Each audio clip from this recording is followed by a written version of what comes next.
તમને બતાવું કે હનુમાનજીના 5 ભાઈઓ, એકનું નામ છે ગતિમાન, બીજા ભાઈનું નામ છે શ્રુતિમાન, ત્રીજા ભાઈનું નામ છે કેતુમાન, ચોથા ભાઈનું નામ છે મતિમાન અને 5મા ભાઈનું નામ છે ધૃતિમાન અને છઠ્ઠા હનુમાનજી મહારાજ. 6 ભાઈઓ હનુમાનજી મહારાજની. શિવપુરાણ અંતર્ગત એક કથા આવે છે કે સમુદ્ર મંથન કથા આવે છે અને સમુદ્ર મંથન થયું અને સમુદ્ર મંથનમાં ભગવાન વિષ્ણુએ મોહિનીનું સ્વરૂપ ધારણ કર્યું હતું અને એ સમુદ્ર મંથન કર્યું. અનેક રત્નો જવેરાતો નીકળ્યા, લક્ષ્મીજી નીકળ્યા, ગાય નીકળી, બધા દેવી દેવતાઓને સંપત્તિમાં ભાગ કર્યો. પણ 20 રૂપી ઝેર નીકળ્યું. એ ઝેરનો કોઈ ભાગ ન લીધો અને ભગવાન ભોળાનાથે આપ્યું. અને ભોળાનાથે વિષને જ્યારે ધારણ કર્યું એટલે ભગવાનનું ગળું થઈ ગયું લીલું અને પરમાત્માનું નામ નીલકંઠ મહાદેવ પડ્યું. અને આ સમયે ભગવાને વિશ્વમોહિનીનું રૂપ ધારણ કર્યું અમૃત પીવા માટે દેવોને દાનવોને. ત્યારે ભગવાને વિષ પીધું હોવાથી આ એને વિશ્વમોહિનીનું સ્વરૂપ એને જોયું નતું. નકર ભગવાન ક્યારે કોઈ સ્વરૂપ ન જોયું એવું ના બને. પણ આ સમયે ભગવાને વિષને ધારણ કરવા દે ભગવાને આ વિશ્વમોહિનીનું એક રૂપ જોયું નહોતું અને બધા દેવતાઓ વખાણ કર્યું કે આ વિષ્ણુ ભગવાને કેવું સુંદર મજાનું વિશ્વમોહિનીનું રૂપ લીધું. એટલે ભગવાને વિષ્ણુ ભગવાનને મહાદેવે કીધું કે તમે મને વિશ્વમોહિનીનું સ્વરૂપનું દર્શન તો કરાવો. ત્યારે ભગવાને કીધું કે એ જોવું બહુ સારું નથી. ભગવાન કે નહીં, બધાએ જોયું છે તો હું એકલો કેમ રહી જાઉં, મારે જોવું છે. આમ ભગવાન મહાદેવે વારંવાર વિષ્ણુ ભગવાનને કીધું. એટલે વિષ્ણુ ભગવાને કીધું કાંઈ વાંધો નહીં, સમય આવશે ને ત્યારે હું તમને વિશ્વમોહિનીનું સ્વરૂપના દર્શન કરાવીશ.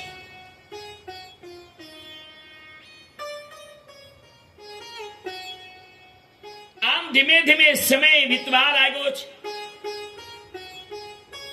એમાં ભસ્માસુર નામનો દૈત્ય ભગવાન શિવની આરાધનાઓ કરી છે. શિવની આરાધના કરી ભગવાન ભોળાનાથને પ્રસન્ન કર્યા. ભગવાનને પ્રસન્ન કરી વરદાન માંગ્યું. ભગવાન કે માગ તારે શું જોઈએ છે? ત્યારે આ ભસ્માસુરે એવું વરદાન માંગ્યું કે ભગવાન મને એવું વરદાન આપો કે હું જેના ઉપર હાથ મૂકું એ બળીને ભસ્મ થઈ. ભગવાન કે જા તથાસ્તુ. બહુ દયાળુ છે ભોળોનાથ. એટલે ભોળાનાથને ભજવાના છે. કોઈ દેવનો આખો મહિનો નહીં આવે, એક આ ભોળાનાથનો જ એક. કારણ કે ભોળાનાથ એનો આખો શ્રાવણ મહિનો, માતાજીના 9 દિવસ, ગણપતિના 10 દિવસ, પિતૃના 16 દિવસ. એક ભોળાનાથને આખો મહિનો બધાએ આપવો પડ્યો. કારણ કે દેવનો દેવ ભોળો છે. કોઈ ભક્તિ ગમે એ દેવ નહીં કરો, પણ એના કરતા જ્યારે મહાદેવની થોડીક ભક્તિ કરશો ને તમારા દરેક કાર્ય સિદ્ધ થશે. એમાં ભસ્માસુરે વરદાન માગી લીધું. ભગવાને તથાસ્તુ કહ્યું. પણ ભસ્માસુર કે મને કેમ ખબર પડે કે તમે આ વરદાન સાચું આપ્યું છે? એટલે ભસ્માસુરને શંકા કુશંકા થઈ.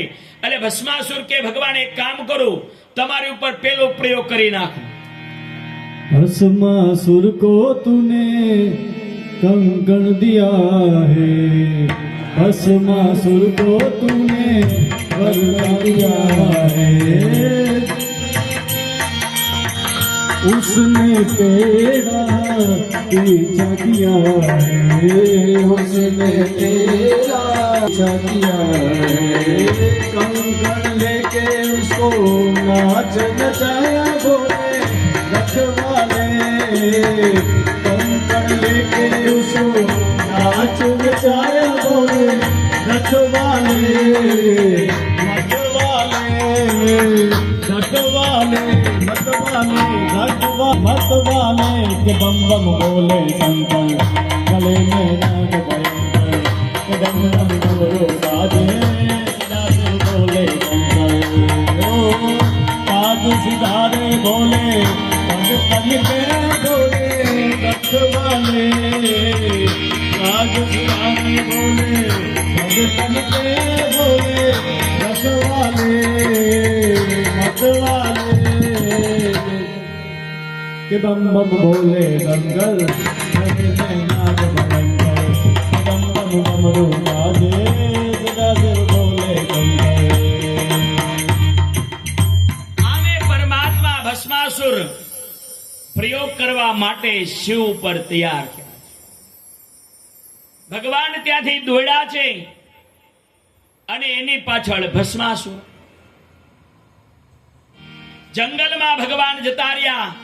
ભગવાનને એમને થયું કે હવે આ તો મારી ઉપર મૂકશે તો હું ભસ્મ થઈ જઈશ. પણ એ સમયે ભગવાન મહાદેવે વિષ્ણુ ભગવાનને યાદ કર્યા છે. હે હરે, હવે મારી રક્ષા કરો. અને એ સમયે પરમાત્મા વિષ્ણુ ભગવાન વિશ્વ મોહિનીનું રૂપ લઈ અને ત્યાં આવ્યા છે. વિશ્વ મોહિનીનું રૂપ જોઈ અને ભગવાન અને આ ભસ્માસુર બે જોઈ રહ્યા. અને ભસ્માસુર ભૂલી ગયો કે મારે તો હાથ મૂકવાનો છે મહાદેવ ઉપર. પણ આ ભગવાને એવું સુંદર મજાનું રૂપ ધારણ કર્યું નહીં. ભસ્માસુર એમાં મોહિત થઈ ગયો.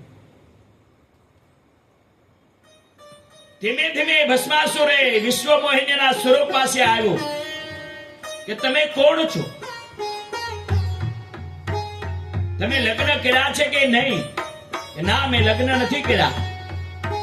તો હું તમે મારી સાથે લગ્ન કરો, હું તમને મારા રાજની રાણી બનાવીશ. ત્યારે ભગવાન વિશ્વ મોહિની સ્વરૂપ ભગવાન બોલ્યા છે કે હું લગ્ન કરું પણ હું જે નૃત્ય કરું એવું મારી સામે નૃત્ય કરી શકે ને તો જ હું એની સાથે લગ્ન. ભસ્માસુર કે એમાં શું છે? તમે નૃત્ય કરો, હું પણ તમારી સાથે નૃત્ય કરીશ. આ વિશ્વ મોહિની માયા રચી છે ભગવાન. અને ભગવાનને કીધું હતું કે હું તમને વિશ્વ મોહિનીના દર્શન કરાવીશ. એટલે એ ભગવાને રક્ષણ કરશે અને દર્શન કરાવશે. અને એ સમયે પરમાત્મા વિશ્વ મોહિનીનું સ્વરૂપ ધારણ કરી નૃત્ય કરવા લાગ્યા છે. ઘણી વાર નૃત્ય ચાલ્યું એમ સામે ભસ્માસુર પણ તપસ્વી હતો, એને પણ નૃત્ય કરવા લાગ્યા છે. નૃત્યમાં બધી ક્રિયાઓ કરવા લાગ્યા ભગવાન વિશ્વ મોહિની વિષ્ણુ ભગવાન. અને ભસ્માસુર ધીમે ધીમે બધું ભૂલી ગયો કે હું હાથ મૂકું અને કોઈ ભસ્મ થઈ જાય. એને યાદ ન રહ્યું. હવે તો એને આ એ સ્ત્રી દેખાય છે, મારી રાણી બનાવી છે. અને નૃત્ય થવા લાગ્યું છે, ધમધમાટ ચાલુ થયો છે. અને સાવ ભસ્માસુરને મગજમાંથી જતું રહ્યું. અને વિશ્વ મોહિની સ્વરૂપ ભગવાન પોતાના હાથ ઉપર માથા ઉપર હાથ મૂકો એમ ભસ્માસુરે પણ જ્યાં પોતાના માથા ઉપર હાથ મૂકો ત્યાં એ બળીને ભસ્મ થયો. દિવ્ય ભગવાનની કથા અને વિષ્ણુ પરમાત્માએ ભગવાન શિવને વિશ્વ મોહિનાના દર્શન કરાવ્યા. અને એ સ્વરૂપ જોઈ ભગવાન પણ સ્તબ્ધ થઈ ગયા. ભગવાન ઓળખી નથી શક્યા.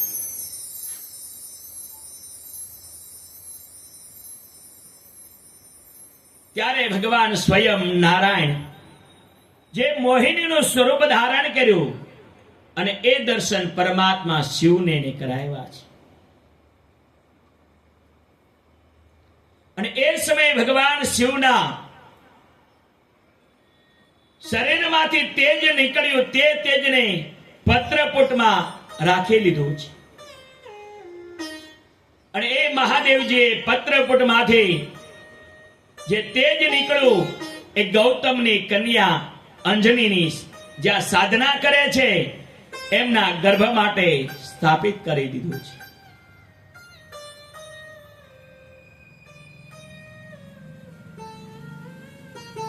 માટે હનુમાન ચાલીસામાં પણ લખ્યો છે કાંઈ પણ કષ્ટ હોય, અને કળિયુગના સમયની અંદર લખ્યું છે કે કલિચંડો વિનાયક, કળિયુગની અંદર જેને સિંદૂર ચડતું હોય એ દેવની વધારે તમે ઉપાસના કરો એટલે દરેક કાર્ય તમારા સિદ્ધ થઈ જાય. એક ગણપતિ મહારાજ, હનુમાનજી મહારાજ તમારા કુળદેવી, કોઈ સુરાપુરા બાપા હોય, કોઈ પીર થઈ ગયા હોય જેને સિંદૂર ચડે, અને એની તમે જ્યારે ઉપાસના વધારે કરો ને તમારા દરેક કાર્ય સિદ્ધ થાય. એવું વરદાન ભગવાને આપ્યું છે. જય જય જય હનુમાન ગુસાઈ, કૃપા કરહુ ગુરુ દેવ વિનાય. તો સતબાર પાઠ કર કોઈ, છૂટહી બંધીમાં સુખ હોય. તો યહ પડે હનુમાન ચાલીસા, હોય સિદ્ધિ સા શ્રી ગૌરી સા. તુલસીદાસ સદા હરિ તેરા, कीजे नाथ हृदय मेरा, कीजे नाथ हृदय मेरा. જો સતબાર પાઠ કરે કોઈ, સત એટલે 100, એક આસન ઉપર બેસીને 100 હનુમાન ચાલીસાના પાઠ કરો, તમારું કાર્ય સિદ્ધ થઈ જાય. પણ એટલું બેસાય તો થાય. મારે પોતાના આવા ઘણા પ્રયોગો હોય, અને જ્યારે દિવાળી ઉપર કાળી ચૌદશના દિવસે કઠવાડા ટેબલી હનુમાનજી મંદિરે મારો 108 હનુમાન ચાલીસના યજ્ઞ હોય છે. દિવસે હોય અને રાત્રે પણ યજ્ઞ હોય, પણ એક આસને બેસવાનું ઊભું નહીં થવાનું. 4 કલાક થાય. અને યજ્ઞમાંની આહુતિ આપવાનું મહત્તમ બતાવ્યા છે. યજ્ઞ અનેક અનેક પ્રકારના છે. એમાં હનુમાનજી મહારાજને જે પટની અંદર જે ભગવાનનું આશીર્વાદનો જે ટીપો હતો એ માં અંજની જ્યાં સાધના કરતા હતા એ ગર્ભમાં સ્થાપિત કરી દીધું છે. એટલે હનુમાન ચાલીસામાં લખ્યું શંકર સુવન કેસરી નંદન, તેજ પ્રતાપ મહા જગબંદન.